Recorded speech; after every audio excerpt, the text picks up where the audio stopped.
Stephen Brennan. I'm here to answer the questions in this final report in module one. I'm by myself, so that's why the video is more than likely going to be way shorter than everybody else's. But nevertheless, let's get started. Question one: why do we use graphs to convey our data? Well, in layman terms, it gives the viewer of this data something attractive to look at.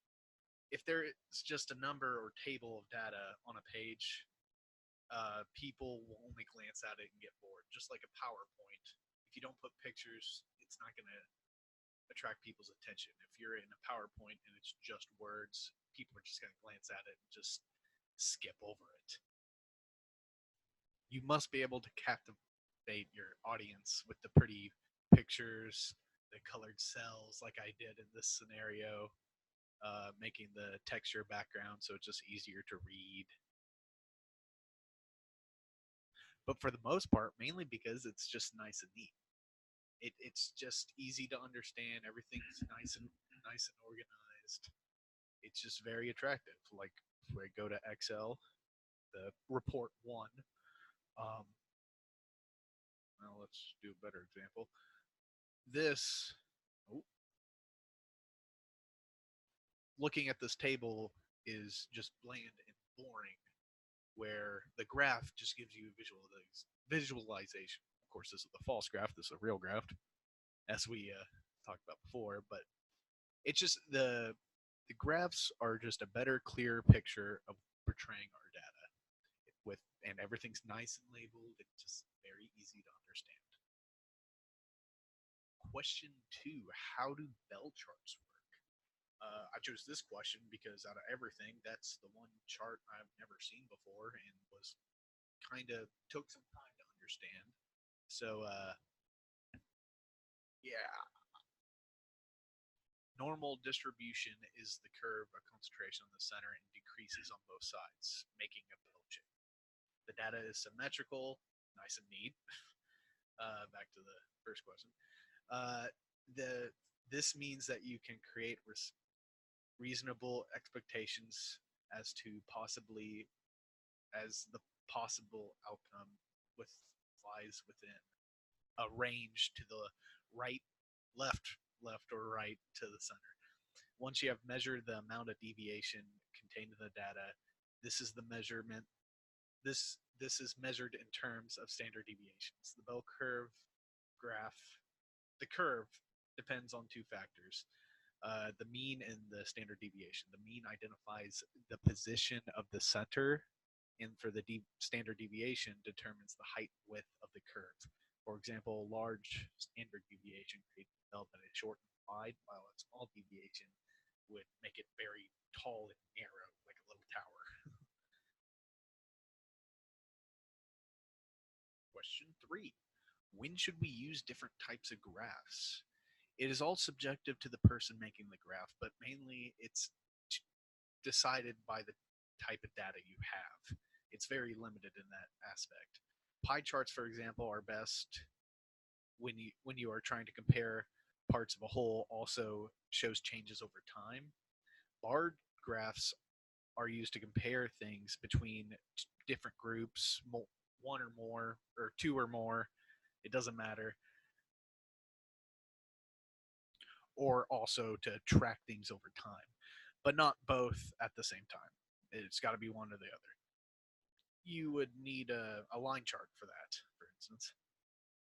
Trend line graphs are most useful for when the rate of change in the data increases or decreases quickly, like we talked about in the Excel report,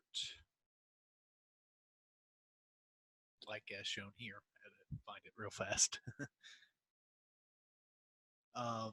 Let's see, where was I? Trend lines.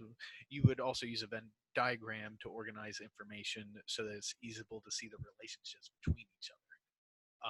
It could be 2 or 3 sets of items. I've seen some weird ones in 4, although I don't know how legitimate those would be. Those were in grade school, nevertheless.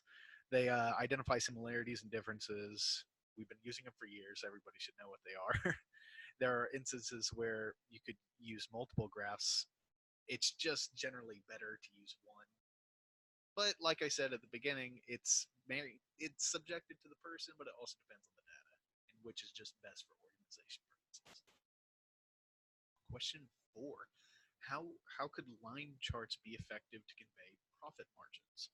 Line charts are probably the most effective way to convey profit margins for a company or a single product of a company or what have you, mom and pop store.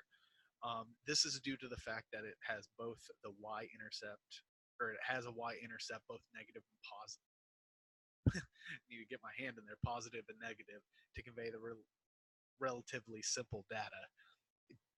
The line graph shows the journey of the product, usually with the number sold compared to the initial investment, and then how much of the profit, then how much profit there was, if any.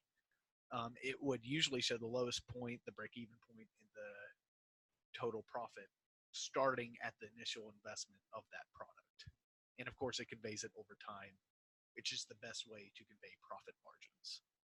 Like with our friend Elon Musk here, that we did in Excel report number 1. With the flamethrowers, you see the initial investment. So it doesn't start at 0; it starts at the initial investment, and it just goes down until up, and profit. Question 5. Why does perspective matter when looking at data tables? Without perspective, you can't truly understand something. And that's with everything in life. It's not just tables and graphs. You can take you, it's just, you need it. You need perspective to understand everything in a table. Without it, it leads to the misleading information bar graph that we saw in Excel report 1 with the Clinton unemployment rate, with those 2 bar graphs where it's just zoomed in. If it's zoomed in and doesn't start at 0, you can't take it. You don't take stuff at face value. If you take things at face value, then you are nothing more than a mindless cog in a vast machine we call life. Most organizations out there falsify their data, like the graphs we saw in the Excel report, the circle pie chart with the circle in the middle of it. I mean, come on. Who would think this chart is accurate at all?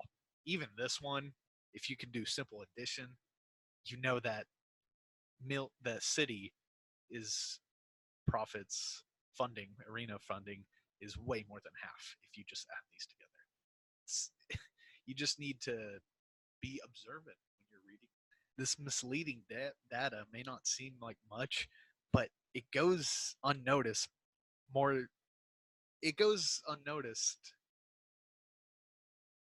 a majority of people just glancing at a graph. Like on the news, if you just glance at a graph, you're most likely going to take it at face value, especially if it's just something that doesn't really matter to you. But eventually, you'll have this vast internal library of false information, and you just got to be wary of misleading information. And for the most part, it is easy to spot. It's just, you don't want to put that investment of time in to try to find if it's legitimate or not. And question 6, why would we use scientific notation in charts? The primary reason for converting numbers into scientific notation is to make usually large or small numbers less cumbersome. We would use this in a line graph or for the x-axis for time, for example. Need to rearrange that sentence there. If you are making a line graph about the age of the universe, for the most part, kind of unquite. Well, I guess we do technically know the age of the universe, but whatever. Besides the point. If we take the age of the universe and the number of galaxies in a given time of the age of the universe, then the x-axis would need to use scientific notation for the time, because it is just so vast. Unless you want a mile-long line chart, graph, whatever, you would use scientific notation to easily just condense the graph. Still easy to read. You don't want to make it so small, but you want to use scientific notation on the axis there. So it's still the concept of a graph. you can still use it to just glance upon, and it's simple conveying data. Yeah, and the same can be said in any other scenario with graphs, especially that involve time. And of course, anything huge numbers, mainly in science, of course, scientific notation. Most things don't require us to condense that a big form of number. It just, in most cases, it's stuff relating to science. But that's besides the point. So anyway, those are all my 6 questions. I hope you enjoyed. Peace. This is Stephen Brennan signing off.